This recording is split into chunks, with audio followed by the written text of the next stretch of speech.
Esse é mais um programa Diálogos sobre a Vida, que eu, meu amigo Eduardo Iver, comentamos aspectos da obra do grande Jiddu Krishnamurti. E o tema que nós escolhemos para hoje, felicidade sem motivo. Isso é possível? A ideia do tema veio de uma conversa que eu tive uma vez com a Radha Burnier, na última quarta-feira, no feriado do dia 15 de novembro. Ela estaria completando 100 anos, se viva fosse, né? Então, era o centenário de nascimento dela. Aí foi feita uma homenagem a ela numa reunião online. E eu lembro que, quando eu fui à Índia pela primeira vez, em 1994, foi uma época que eu tinha passado por algumas dificuldades, uma luta profissional intensa, uma questão afetiva também complicada e tal. Eu resolvi passar um mês na Índia. E aí, quando eu cheguei lá, tá um calor absurdo, que nem esse calor que a gente está vivendo agora, né? E eu me lembro que eu botava a cadeira, tinha um ventilador de teto no quarto, eu botava a cadeira embaixo do ventilador e ligava aquele ventilador, aquele ventinho, eu quase que entrava em êxtase. E aí eu me lembro que a senhora Radha, então presidente mundial da Sociedade Teosófica, ela foi presidente por 33 anos, né? De 1980 a 2013. Isso foi em 94. Ela convidou para almoçar na casa dela. E aí, no almoço, eu fiz um comentário. Eu falei assim: nossa, aqui a gente parece que fica feliz, tem motivo. Aí ela falou assim: mas a verdadeira felicidade não tem motivo. Aí eu fiquei com aquilo, né? Porque realmente você sai do seu mundo, do seu ego, dos seus conflitos, né, da sua situação pessoal, às vezes mais tensa, e vai para um lugar diferente, dá uma arejada na cabeça, né, você sente uma alegria grande. Além de que a Diara é um lugar que tem uma energia muito forte. Um lugar onde a Helena Blavatsky viveu, onde tantos outros seres espirituais viveram, até os Mahatmas chegaram a aparecer lá. Enfim, é um lugar que tem uma energia muito forte, né? E aí eu fiquei com isso na cabeça. Felicidade sem motivo. Hum. É engraçado que todas as pessoas, no seu âmago mais profundo, elas têm uma ânsia pela felicidade. E elas projetam essa felicidade através da satisfação dos desejos. Isso é muito comum, eu acho que quase todo mundo opera dessa maneira, né? Ansiando por uma felicidade através de uma realização de objetivos materiais através do tempo. Mas, na prática, essa é uma felicidade que, quando dá certo, que às vezes não dá, às vezes vem a frustração, né? Vem o desencanto e tal.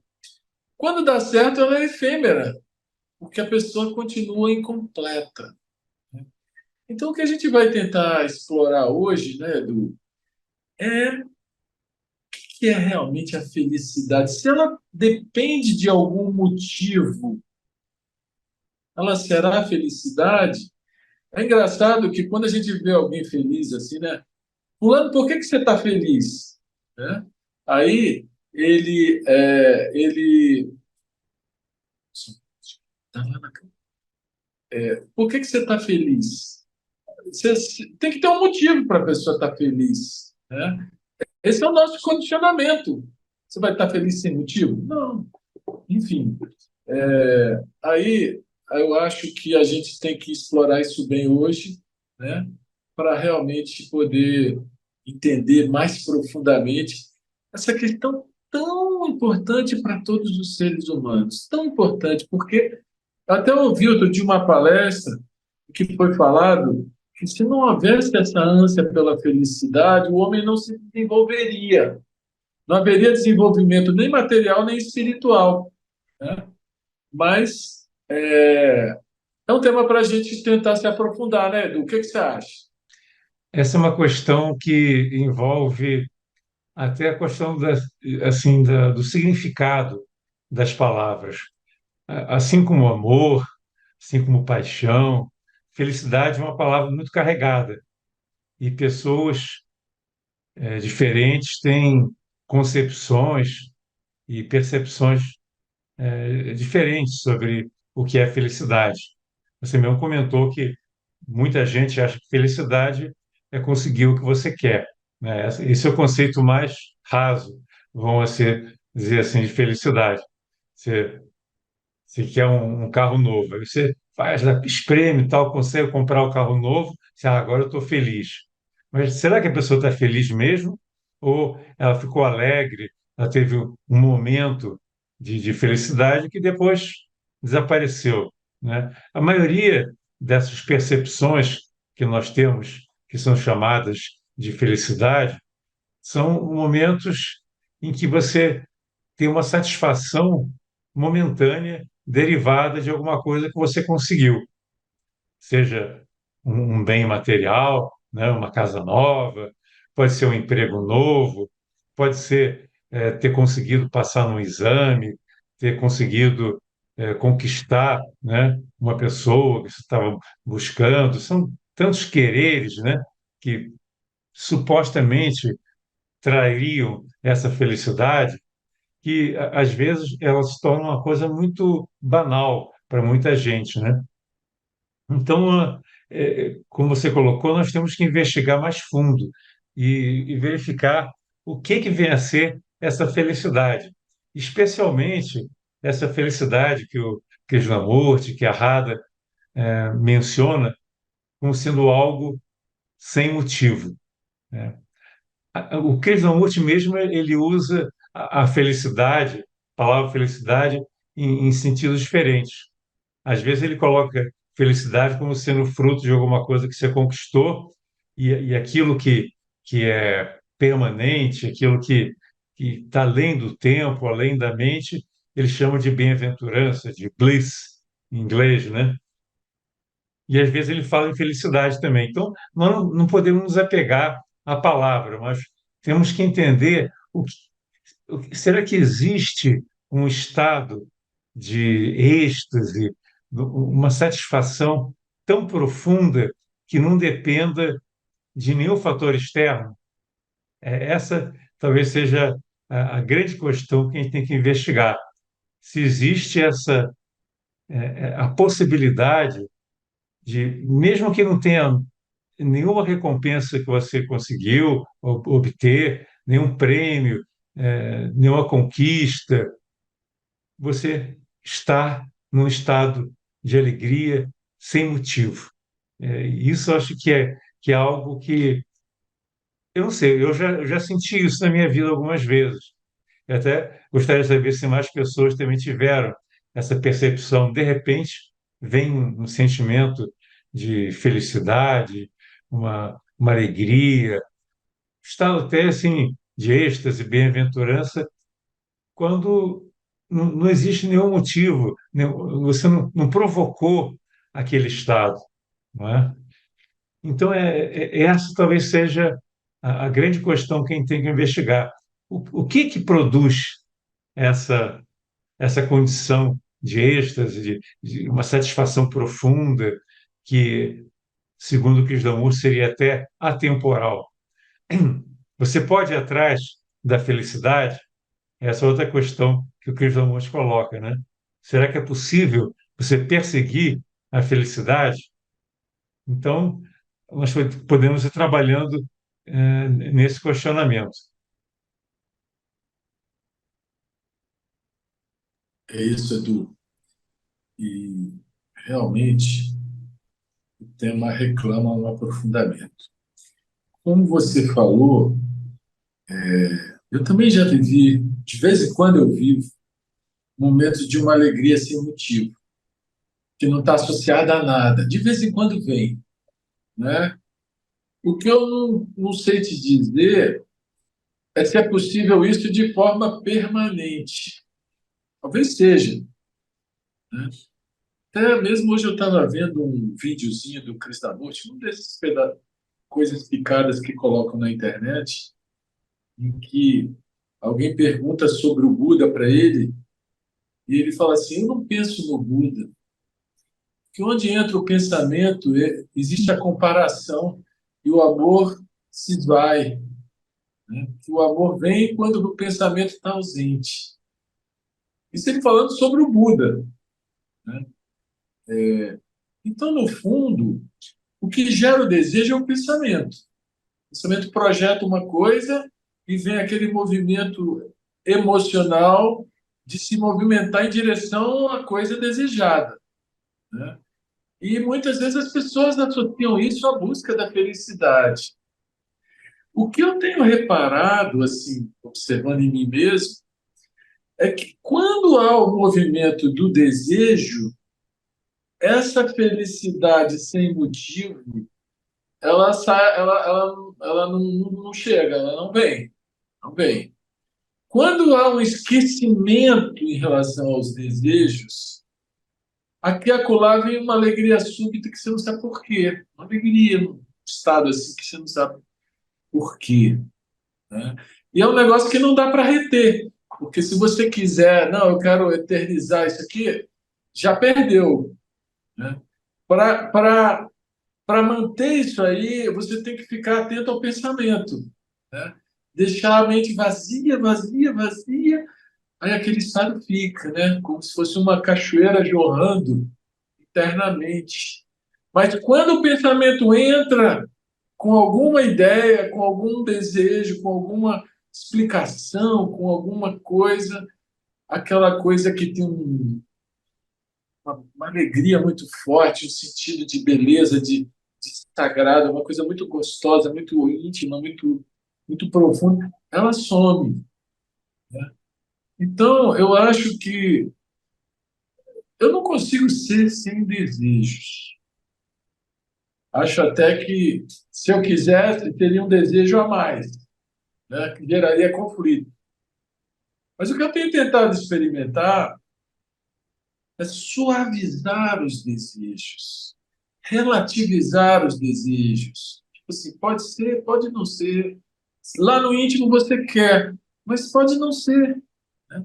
Quando você começa a tornar os desejos mais leves, esses momentos também aparecem mais. Então, eu vejo que é não é bem uma sintonia, mas uma incompatibilidade direta entre esse estado de felicidade genuína, sem motivo, e a projeção que o pensamento faz, criando desejos, né? Não adianta a gente escolher, não vou ter desejo. Não. Você aprende a educar a mente, você aprende a, às vezes, fixar a mente numa coisa para não deixar o pensamento ficar te levando, às vezes, né? E muitas vezes com isso você relaxa, até para dormir. Às vezes, quando você vai dormir, o pensamento fica tititi, você perde sono.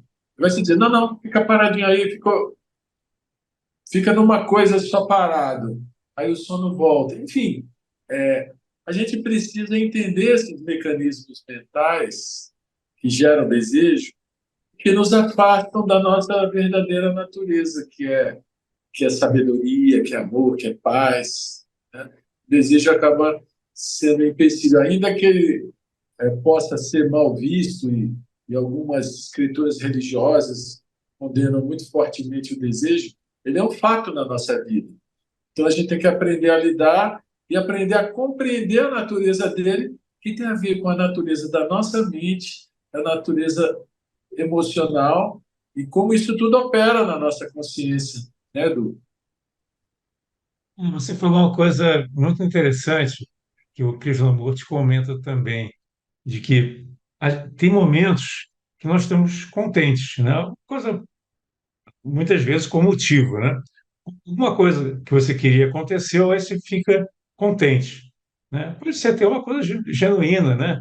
Você encontrou uma pessoa que você não via há muito tempo, uma pessoa querida, então vem aquela alegria, que é uma coisa espontânea. Só que quando você pensa, poxa, que legal, eu estou contente, estou alegre, é quando né, o pensamento entrou para julgar para classificar e para dizer eu estou contente.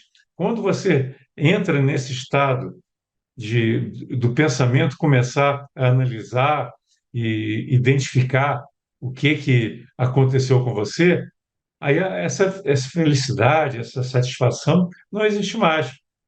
Porque aí você está, em vez de estar presente, sentindo, experimentando aquela alegria, aquela satisfação, você já está olhando para o que o pensamento está classificando, julgando, e isso faz com que você se afaste daquele momento que pode ter sido um momento muito especial, muito agradável, não é? Então, sempre que existe o eu, não existe a felicidade. Essa talvez seja algo que as pessoas às vezes não entendem, né? Que o eu ele entra justamente para cortar qualquer tipo de observação, de sensação, de relacionamento que você tenha com a realidade presente. Ele, ele, ele nos afasta do presente para ficar, né, pensando e elaborando alguma coisa, avaliando, julgando, etc. Então, assim, na minha observação, na minha vida, os momentos que eu senti essa felicidade súbita e sem razão, eram momentos que eu estava com a mente muito tranquila, caminhando à beira-mar, em locais, ou numa trilha, enfim, em locais em que a mente estava naturalmente num estado tranquilo. E sobre isso eu lembro das palavras do Juan Vinhas, que para mim sempre foi um grande sábio, né? Eu aprendi muito com Juan Vinhas, e ele dizia que quando acontece esses momentos de felicidade súbita e sem motivo, porque nós tocamos, a nossa mente, Manas, tocou Budi. Eu achei muito interessante esse comentário dele, né? Que traz para dentro da visão teosófica também, que Budi é o princípio de luz, é o princípio que tem a ver com a unidade, tem a ver com a nossa verdadeira natureza.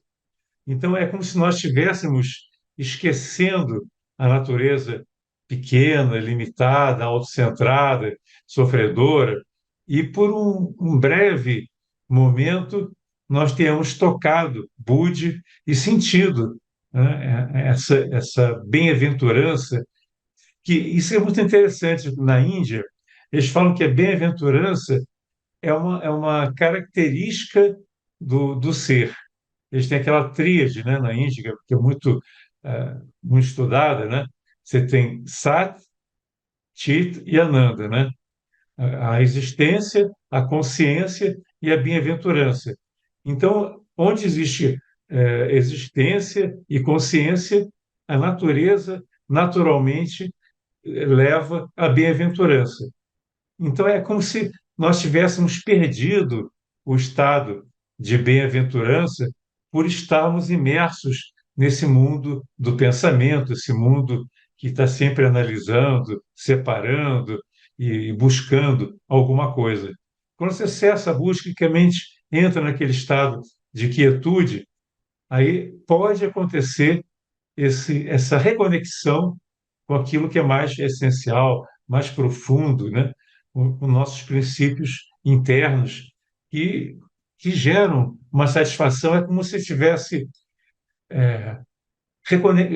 mais que reconectando, redescobrindo algo que é a sua natureza divina, né? É algo que te traz assim uma visão, uma percepção, um êxtase totalmente diferente, que não tem nada a ver com a felicidade que é fruto do desejo.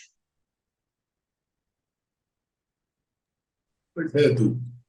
Interessante que nós temos uma natureza eterna e também uma natureza transitória, né? A natureza eterna é o que existe de mais profundo na nossa consciência. E a natureza transitória essa que é focada nos interesses externos, nessa luta, no trabalho, nas conquistas e tal e tal. E é a mente que vai jogar a consciência para um lado ou para o outro. Agora, essa busca pela felicidade, nesse sentido de se sintonizar com esse lado mais profundo de nós mesmos, com essa natureza espiritual e eterna, o incrível é que ela não pode ser buscada, né? Se você quiser produzir essa felicidade, você bloqueia ela. Na verdade, o que você precisa é se desprender de tudo que é transitório para que ela venha. Esse desprender não é dar as costas para suas responsabilidades na vida, no mundo. Não é, vou virar um eremita, vou lá para um convento, vou lá para não sei aonde, fugindo do mundo. É você ter a consciência do que é transitório como transitório e aquilo que se fala, estar no mundo sem ser do mundo. Saber que existe uma natureza eterna e que quanto mais a gente se apega ao que é transitório, maior o sofrimento. Quanto mais a gente percebe o transitório como transitório e deixa fluir, deixa ir, deixa seguir, mais essa felicidade espontânea vem. Que ela vem das dimensões que são mais sutis do que o próprio pensamento, né? Vem da própria dimensão da unidade de todas as coisas. Nós vamos a um pequeno intervalo e já voltamos. Fique com a gente.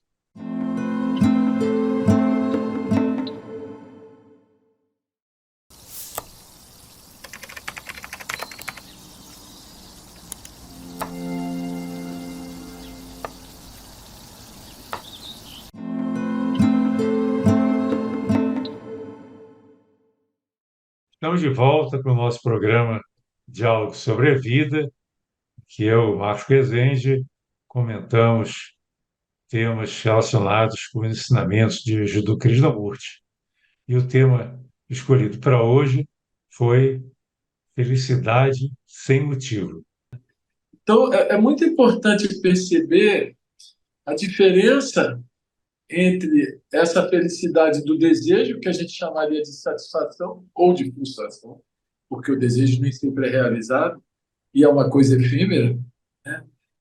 E essa outra, que quanto mais a gente se desprender das coisas externas, mais ela nos visita, né? Mais ela vem a nós, essa alegria sem motivo, essa felicidade que não pede, não procura nada, que não pede nada, que está inteiro, que está pleno, né? Como você falou. Pode chamar de bem-aventurança, a gente pode dar o nome que quiser. O fato é que eu acho que vale a pena o trabalho que é o autoconhecimento, no sentido de ficar muito atento aos processos do pensamento, ficar muito atento ao pensamento se agarrando em projeções de coisas externas e perdendo o sentido do que, como diz lá o Luz no Caminho, aquilo que não tem forma nem substância, né? Então, se a gente puder se abrir para aquilo que não tem forma nem substância, mediante uma compreensão clara de que esse mundo aqui é passageiro, estamos aqui de passagem, isso aqui é um campo de experiência. Quanto mais a gente vê o transitório como transitório e aceitar a dinâmica da vida, aceitar o fluxo, sem querer reter, sem querer prender, né? Porque esse movimento de reter e prender é um movimento do pensamento. O pensamento busca segurança e ele busca perpetuar o que é transitório. É um vício que ele tem. Todo mundo fica preso no tempo sem querer que esse tempo acabe e ele acaba. A gente sabe que ele acaba, né? Essa dimensão aqui, ele acaba. Então, assim, acho que é fundamental esse, essa compreensão de que o transitório é transitório e, como tal, a gente tem que vê-lo e aí começar a se abrir para o eterno, né? Agora, Marcos, eu queria assim trazer uma questão que eu até queria que você refletisse junto comigo, que é o seguinte: nós vivemos num mundo em conflito, né? Nós sabemos que nesse momento tem pessoas lá no Oriente Médio que não têm o que comer, não têm água, não têm alimento, estão morrendo de fome, estão sendo bombardeados. Em outros lugares as, as crianças e os idosos, enfim, toda a população está sofrendo por causa de seca, por causa de enchente, todo tipo de razão, não é? Então, a reflexão que eu faço, que eu trago aqui para todos nós investigarmos, será que nós podemos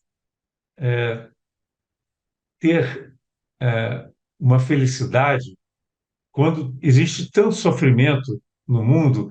Como é que nós nos podemos dar nos permitir ser felizes diante de tantas calamidades que estão acontecendo no mundo. Então, eu queria, assim, trazer essa reflexão para que nós possamos, né, juntos, identificar.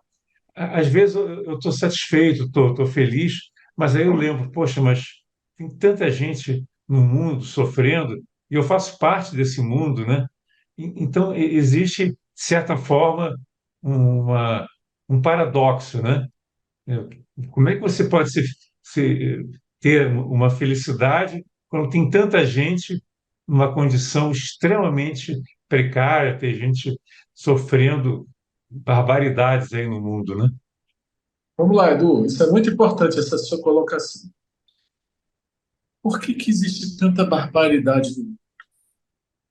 Por que essas guerras, essa competição brutal, essa exploração, essa desigualdade tão grande, esse cada um por si, salve-se quem puder?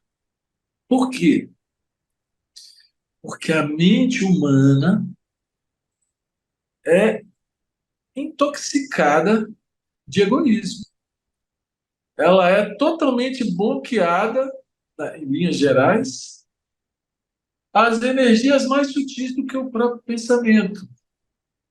Então, o que você está comentando, que é esse sofrimento, que você vê da guerra, que você vê da fome, que você vê do abandono, né? Tudo isso são efeitos externos de uma situação mental extremamente bloqueada, extremamente fechada às energias espirituais. Então, para que esse mundo mental possa modificar e esses efeitos possam cessar, é preciso uma oxigenação dessa mente coletiva, uma oxigenação desse plano mental da humanidade. E como o Krishnamurti diz, você é o mundo, você é o mundo. Se uma pessoa se ilumina, o mundo inteiro se ilumina. Ou, como o próprio Krishnamurti disse também, o dia que um pequeno número de pessoas se transformar, uma grande transformação acontecerá no mundo. Por quê? Porque essas nuvens negras no campo mental, que criam toda essa ganância, toda essa maldade, toda essa crueldade, toda essa insensibilidade, é como você falou, ego, ego e ego, né? E esse ego, ele só, a única maneira do ser humano não se destruir, essa é a verdade, é se vierem energias dos planos mais sutis do que o pensamento, para penetrar na vida de qualquer um de nós, porque a responsabilidade é do indivíduo. Não adianta a gente falar que as massas, isso, as massas aquilo, não, a responsabilidade é de cada um de nós. Se você é capaz de arejar o seu espaço interno, trazendo luz, você está ajudando nessa mente coletiva a ela receber oxigênio para que possa, aos poucos, ir dissipando essas nuvens negras, né, Edu? Então, eu não vejo assim uma comparação, de dizer assim, como que eu posso estar feliz se o outro está triste? Não, eu tenho que estar triste também. Não. Se eu puder ter uma felicidade genuína, que não é de fora para dentro, é de dentro para fora, ou seja, não é algo que possa ser comparado. Eu tenho, você não tem, ou você tem, eu não tenho, não é isso. Se eu puder abrir o canal interno com a energia do eterno, qualquer um de nós, qualquer ser humano que descobrir como abrir esse canal, isso é trabalho para todo dia, para toda hora, para toda vez que a mente está querendo criar a sua caixinha de isolamento, querendo criar o seu mundinho egoísta, né? Toda vez que você puder trazer as energias dos planos mais altos, né, dos grandes mestres, trazer ela para a sua vida, você já está fazendo algo diferente, e já está oxigenando essa mente coletiva. Né? Eu lembro daquela passagem quando o Krishnamurti deu uma palestra na ONU, e a pergunta da pessoa foi mais ou menos nessa linha. É tipo assim, o que adianta tudo isso aí, o senhor falar em transformação individual, se o mundo continuará o mesmo, com essas guerras, com essas lutas, com esse sofrimento? Aí o Krishnamurti respondeu assim, transforme-se, e você verá se o mundo continuará o mesmo. Transforme-se, e você verá se o mundo continuará o mesmo. Então, cada um de nós é um elo com o divino, um canal para o divino. É uma abertura de um fio para o eterno. Agora, quanto mais a gente for capaz de purificar a nossa vida sem puritanismo, desarmar as armações que o pensamento faz, criando desejos e se enrolando com eles, né? E viver nessa natureza que não tem forma nem substância, a gente está interferindo nessa mente coletiva de maneira a aliviar o sofrimento onde quer que ele seja, né? Porque o que a humanidade precisa é dessa luz que cabe a cada ser humano descobrir e trazer. Então, eu não vejo dicotomia nem incompatibilidade em você falar dessa felicidade sem motivo, em contraste com o sofrimento que tem. Porque essa energia é capaz de criar relações sadias, é capaz de fazer um mundo melhor, e essa é a missão de cada indivíduo.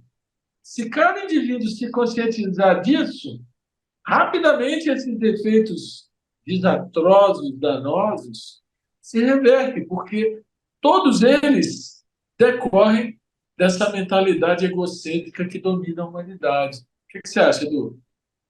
Pois é, eu acho que você tocou, a sua análise está muito coerente. Eu diria, por exemplo, que não seria razoável se eu estivesse buscando a felicidade com diversos tipos de entretenimento, gastando dinheiro a rodo, sem fazer nada de útil para contribuir para que o mundo, né, de alguma forma melhore, né? Aí eu acho que seria incoerente, né? Quer dizer, o mundo lá fora, as coisas estão pegando fogo e eu estou só me divertindo, estou só levando uma vida, né, né, de busca de satisfações, de entretenimento, etc. Mas na medida, como você disse, que eu tenho consciência da crise em que nós estamos, que muita gente nem tem consciência da crise que assola a humanidade. Eles não querem olhar e acho que isso aí é coisa para ecologista, para outras pessoas que não entendem o que está acontecendo de fato e não querem saber. Mas se nós temos a percepção da enrascada que nós estamos, do grande desafio que nós temos pela frente, né, em termos climáticos, ecológicos, sociais, educacionais, se nós não fizermos nada, aí nós estamos sendo incoerentes, né? Se nós continuarmos apenas estudando os livros e fazendo reuniões, mas se nós não nos voltamos para essa regeneração que começa em nós e que se projeta para fora, para a humanidade como um todo, né? Acho que isso é que faz a diferença. Uma coisa é você estar alienado e buscar só a sua satisfação como se nada tivesse acontecendo.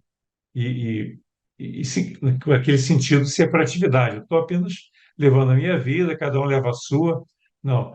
Se eu percebo a crise profunda em que nós estamos, é, que nós estamos presenciando, né? É uma crise multifacetada, que pega todo o mundo, que atinge o rico, que atinge especialmente o pobre, que atinge mais algumas regiões do que outras. Essa crise é algo que é real, que gera uma quantidade de sofrimento enorme. Eu acho que nenhum verdadeiro teosofista, isso aí está até dito numa das cartas dos mestres, pode ser indiferente ao que ocorre no mundo. O próprio Krishnamurti, ele estava sempre investigando, lendo e buscando saber do que estava acontecendo no mundo para que a sua fala, a sua postura tivesse coerência com a situação que estava acontecendo, né, ao seu redor e ao nosso redor. Então, eu vejo assim que talvez a resposta para essa questão esteja em você estar totalmente ciente do que está acontecendo no mundo, no sentido de não estar desconectado, de sentir que você faz parte, né? Você é o mundo está dentro de você, o sofrimento do mundo também tem que ser o seu sofrimento.